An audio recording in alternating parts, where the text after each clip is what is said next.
Y'all, the Water Lantern Festival is coming to town, and you do not want to miss this unforgettable night of thousands of lanterns lighting up the water. It's a family-friendly, environmentally friendly event that celebrates community and hope. And honestly, who doesn't need that right now? The festival is on September 13th at Lake Valente Beach, and gates are going to open at 5 p.m. with food trucks, music, and activities. And then the lantern launch is at 8 p.m. sharp. So get your tickets today at waterlanternfestival.com. And y'all do not wait, because this will absolutely sell out.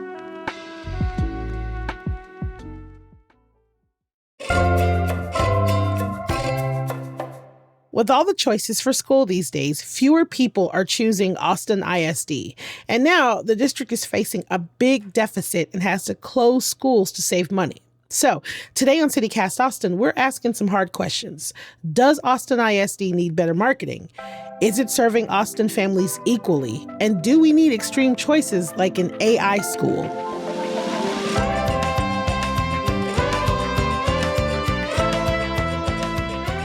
It's Wednesday, September 3rd. I'm Nikki Devon, and this is what Austin's talking about.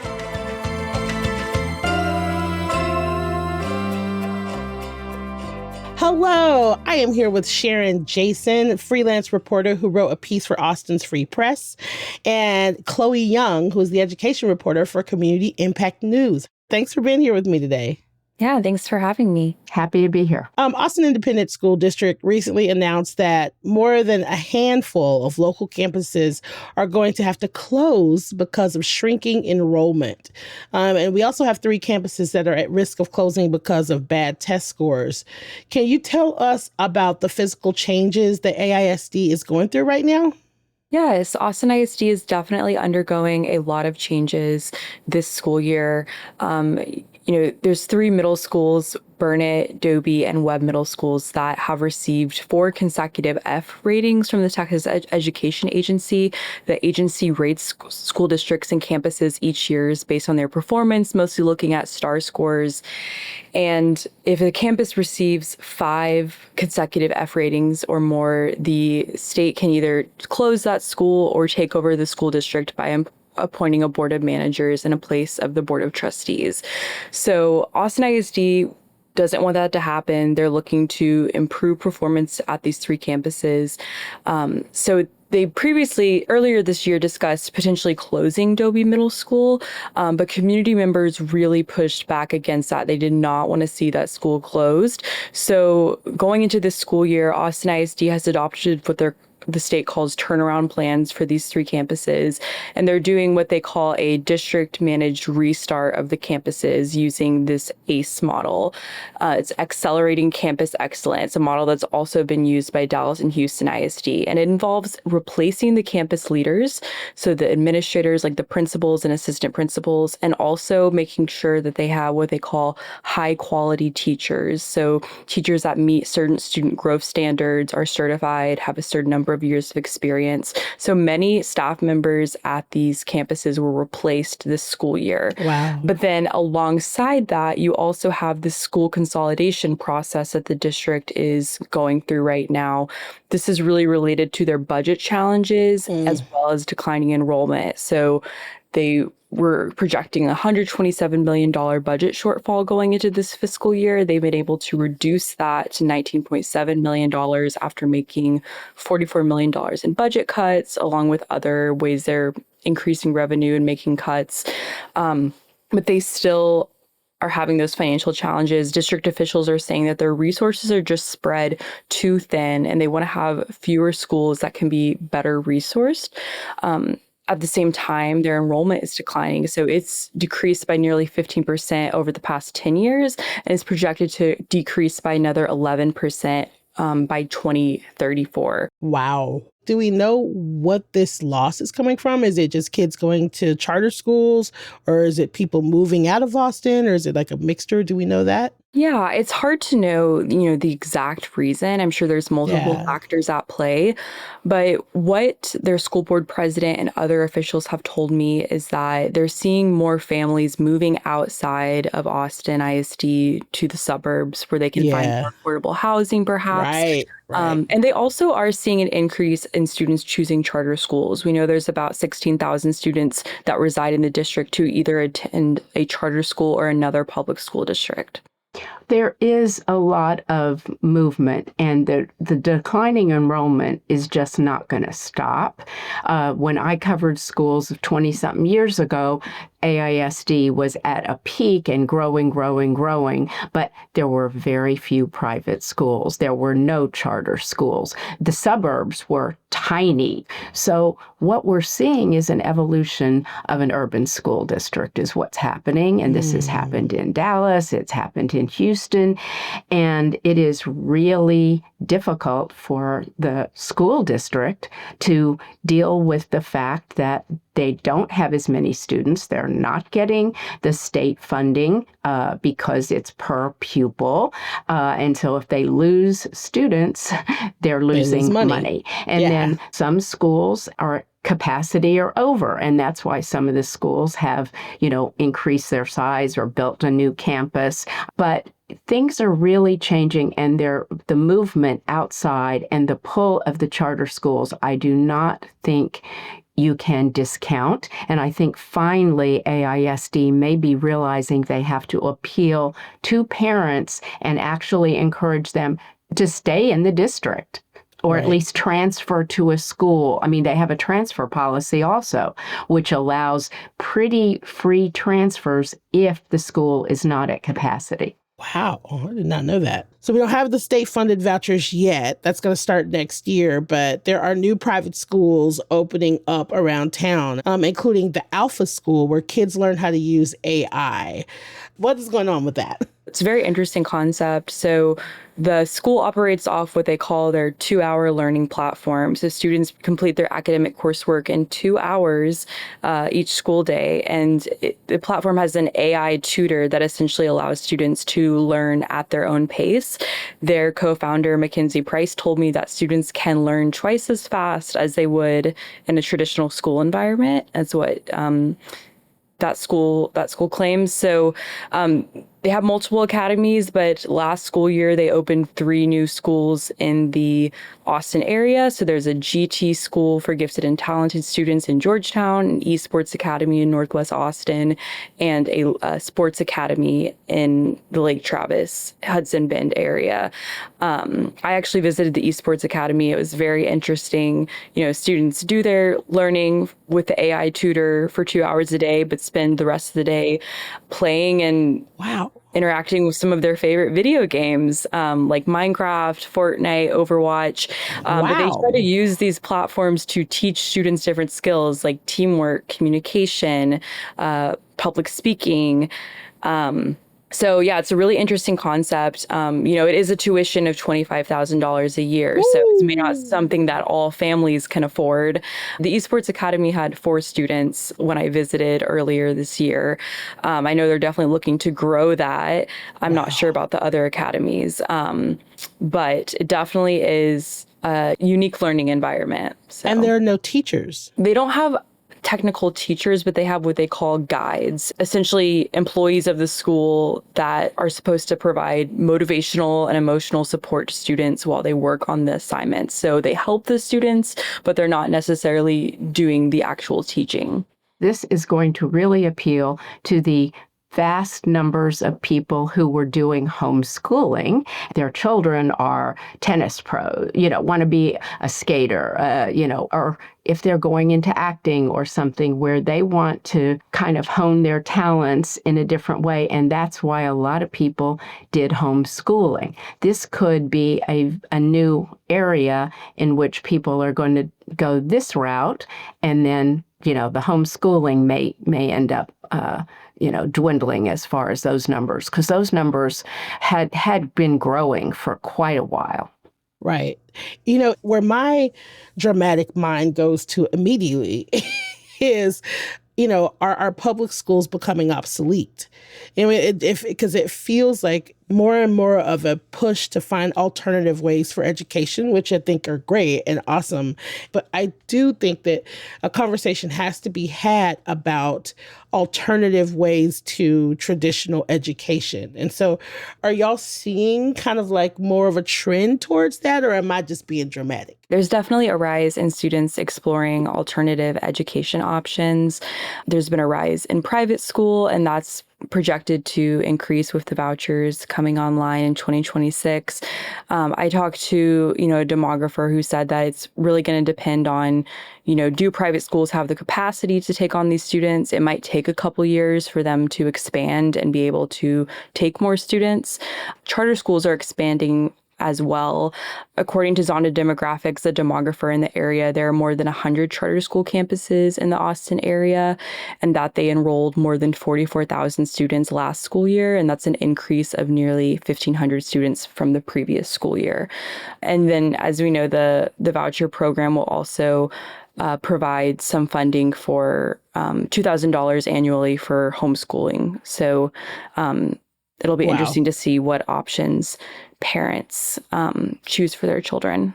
One of the people I interviewed mentioned is that AISD has not reached out to the parents and the community to encourage their children to go to AISD schools, where charter schools, the charter schools is a big issue and just getting bigger because they reach out to immigrant parents who are here. They reach out to different communities and they're saying, come to our schools. You've probably seen there's television ads for all these different academies, KIPP and others that are around.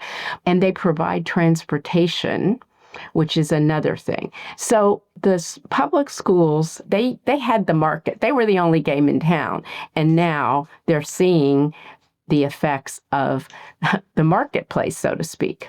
So what I'm hearing is that AISD needs a new marketing plan, possibly just like some sort of glow up, which it sounds like we're on the way to try to get.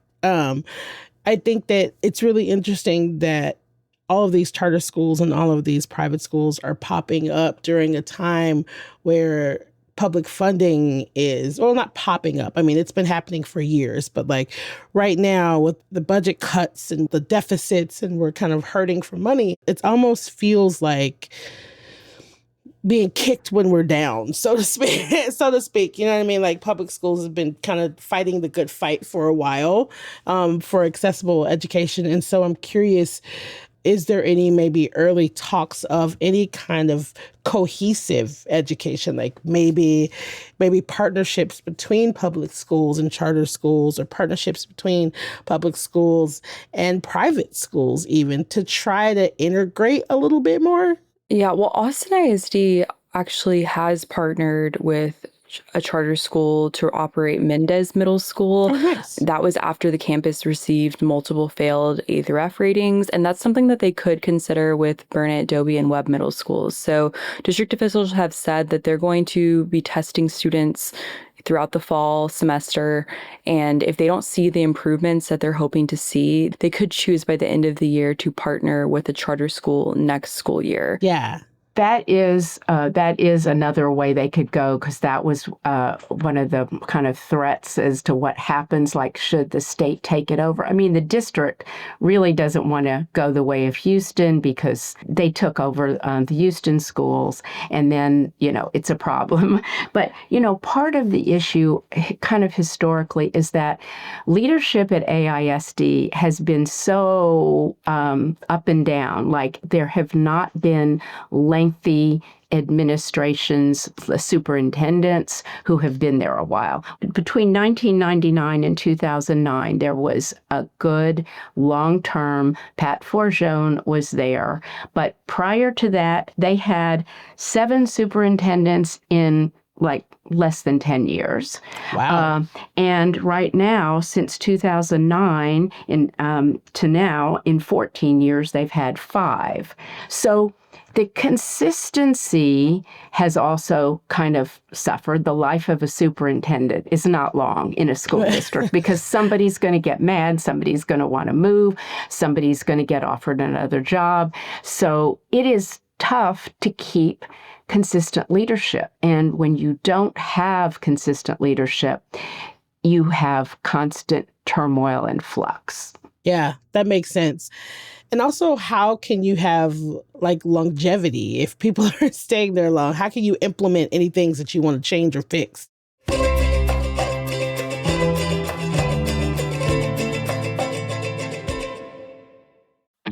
Hey y'all, it's Nikki. There's a new event that I have to tell you about. It's called Vibe Downtown, and it's put on by the Downtown Austin Alliance. It's a 2-day event where you can discover new and old Austin stories through music, art, and culture in historic downtown spaces. And y'all just listen to all these things that you can enjoy. Bites from local chefs, incredible DJ sets from Austin's favorite DJs, an iconic happy hour, drag performances, a collaborative mosaic mural, mending labs, an enormous clothing swap, quilting demonstrations, dance workshops, and more. And this is all coming from some of Austin's best creatives. And what's even better is that Vibe funds $30,000 in commissions from those selected to participate in the event. So you have to go check out vibedowntown.com for details and get ready to experience the vibe on September 19th and 20th on Old 6th Street.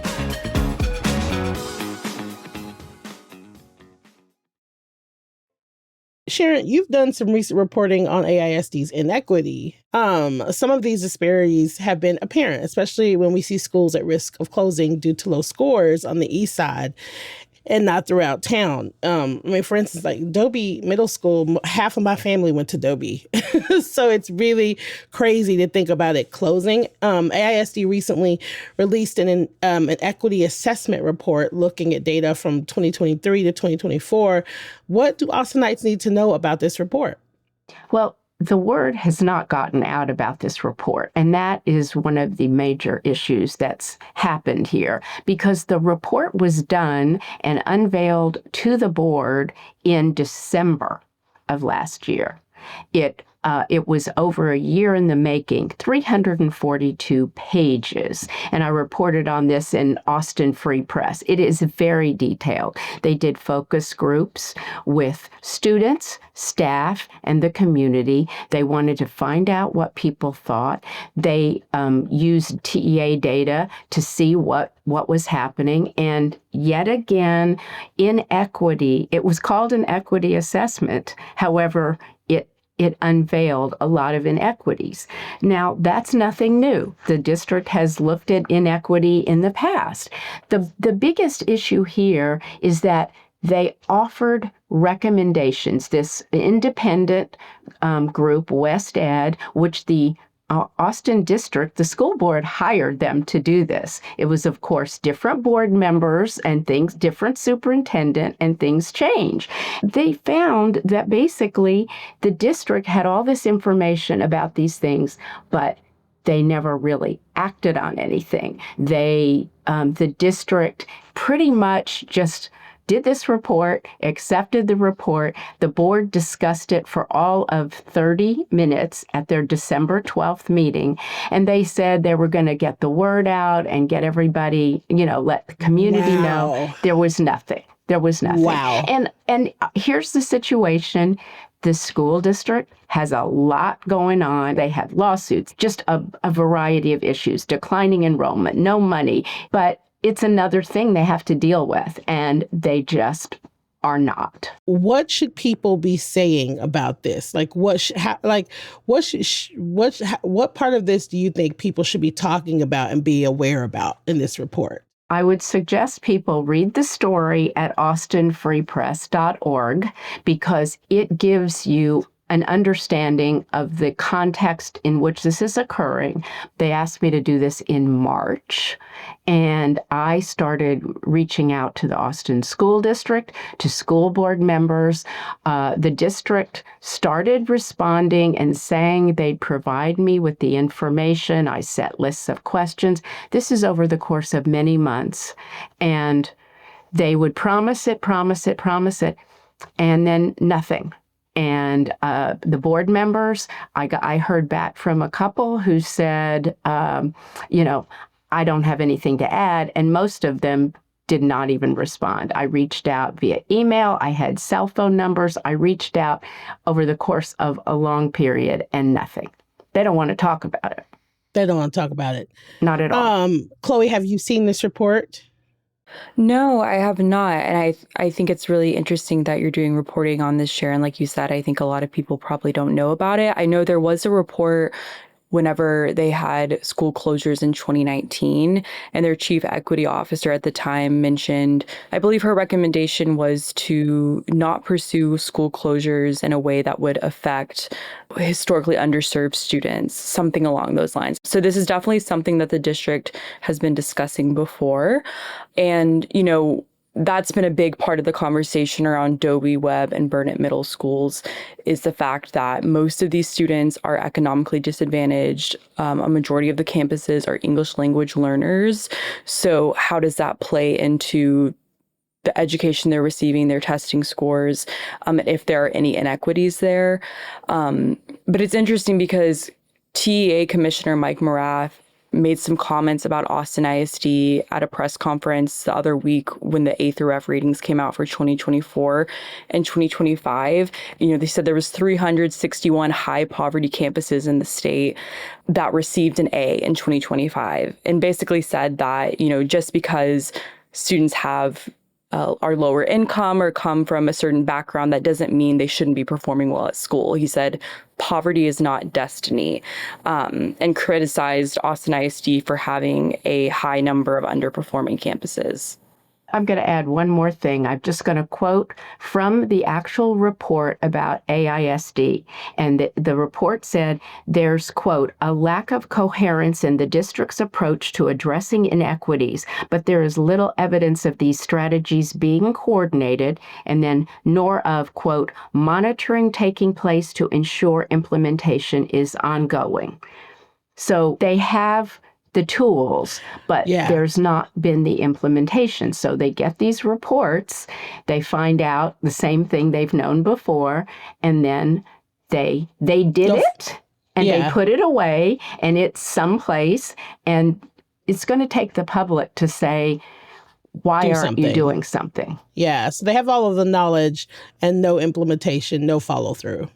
So both of you have said that AISD has a lot going on, and that's clear. There is a lot happening. Right now, one of the new things at all Texas schools this year is that phones are banned. I'm of the age that there were no cell phones when I was in school. And, I said this the other day on the podcast, that like if your parents came to get you, somebody had to walk down to the classroom and be like, your mom's here. I didn't have contact with my parents throughout the day. I didn't have this, hand computer. So I'm split between how I feel about it being in classes. I do think it's important to be able to have this lifeline, but I also couldn't imagine trying to teach with everybody on their phones. And so how are the districts handling it? Do you think that there's going to be a struggle, Chloe? Is there going to be a struggle? I'm not sure. The board voted to adopt its new cell phone policy that essentially says students have to keep their devices turned off and out of sight the entire school day. So that's from the beginning of the day till the final bell. And Candace Hunter, a trustee at the Austin ISD, expressed concern that this could create some hardships for the district. She was concerned about, what if students need their device for an assignment? Like, what if students want to take pictures for something? Does that mean now we have to buy them cameras? And also concerns about, how students could communicate with parents during emergencies, like an active shooter scenario. But it seems like, the sentiment of the Texas legislature and a lot of other district officials is that this policy is intended to help teachers remove distractions in the classrooms, make it easier for students to focus, and also help with cyberbullying, which has been a huge issue in recent years. So it'll be interesting to see how it plays out and whether districts can successfully enforce this or not. Districts also have to come up with disciplinary measures for that. So in Austin ISD, that looks like, first offense, students can pick up their phone at the end of the day. Second offense, parents have to pick it up. After that, parents may have to wait a day or two to pick it up, and there could be additional consequences. So we'll see how it pans out this school year. I mean, it's a national issue, so who knows how this is going to play out. And I didn't know that there were consequences. Like, I didn't know that they had a whole thing that was like, okay, first offense, this, second offense, this, which makes sense. But I mean, I anticipate that there will be a lot of sneaking around to be on the phones because we're addicted. We're addicted to our phones. So another new thing that's happening right now that I'm really, really, really keeping my eye on is the new law that requires the 10 Commandments to be posted in schools. Now, AISD is one of 11 districts that sued the state over the law, and they won an injunction and are currently not required to post the 10 Commandments, but the lawsuit is ongoing. Yeah, it looks like, from a press conference the district had a couple weeks ago, Superintendent Matias Segura said that this isn't something that they would pay for, these posters, but that they would follow the law and would be compliant if, they needed to be. So we'll just have to see what happens with the ongoing litigation. Right, yeah. And this also feels just like another, for lack of a better way to say this, so hopefully you'll forgive me, another nail in the coffin of public education. You know what I mean? It's like another thing that is maybe going to change the way potential students look at going to public schools. So it's back to school, and we got thousands of new Austinites in town to go to the University of Texas. We got the kids going back into school. As two reporters, how would you suggest people stay informed about what is happening with our schools and education in AISD? Yeah, well, I would recommend that people sign up for Community Impacts newsletter. We cover the Austin ISD news. We also mail our publication to many people's homes. And then also, if you're a really passionate community member, I think the best way to really be plugged in is going to board meetings. If you're passionate about something, you can speak during public comment. That's kind of where all of those pivotal conversations and decisions happen. And I would suggest, looking at Austin Free Press, an independent nonprofit news organization that's trying to fill some gaps as far as coverage, because the journalist community has dwindled, as well as the AISD enrollment. And I would suggest that going to board meetings is one way, but just taking a close look at what's happening. If you're in your community, if being involved, if you are parents, with the PTA and the organizations, and get involved in the community, because that's where you hear what's really going on in the schools. Yeah, and I will say, kind of keep your eye out for what's happening with the school consolidation process. District officials are going to make their recommendations for which campuses they might close, as well as other changes in October, the October 9th board meeting. And then November 20th, the board is going to vote on those plans. So there are going to be some big decisions coming, and the district is trying to have 85 to 90% of its seats filled, which could require removing anywhere from 8,600 to 13,000 seats, or wow, what they're saying is $30 million or more in cost savings. So it's probably going to have a large impact. So there will probably be a lot of talk once they announce what the school consolidation plan is, because when they've done this in the past, of course, people want to keep their neighborhood schools. So it will be, that will create a lot more interest in the school district. And so that's the time when people will want to pay more attention. Wow. Okay, y'all heard it. Pay attention.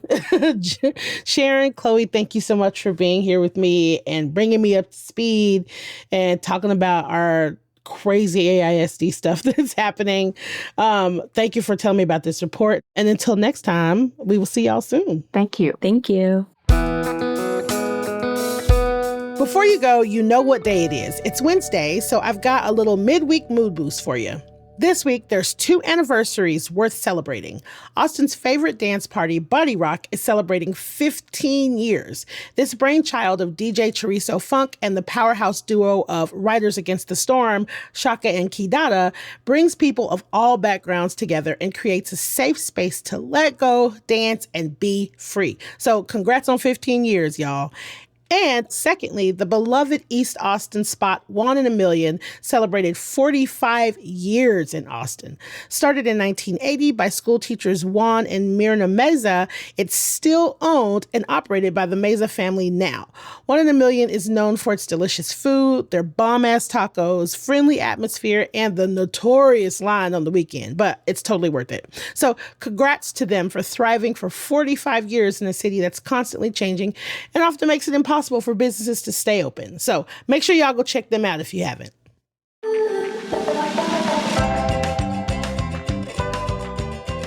That's all for today here on CityCast Austin. You can find links to Sharon's and Chloe's work in our show notes.